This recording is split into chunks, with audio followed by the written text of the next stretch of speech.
Satu truk bermuatan sampah Jumat siang terguling tepat di atas jembatan Ampera. Truk terguling diduga akibat as rodanya patah. Saat melintas di atas jembatan Ampera, truk baru mengambil sampah di Pasar Induk Jakabaring. Dalam peristiwa itu pengemudi truk mengalami luka ringan karena benturan.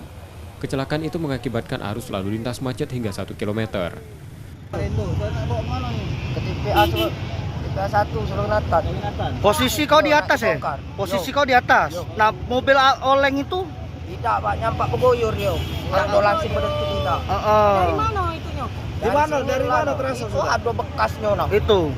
Deretan di aspal. Jadi posisi kita di atas langsung ke? Yo, langsung ke bawah. Tapi lemaknya itu bergoyor dia, udah langsung lagi. Truk yang terguling akan diangkat menggunakan mobil derek. Yudi Kiswanto, Kompas TV, Palembang, Sumatera Selatan.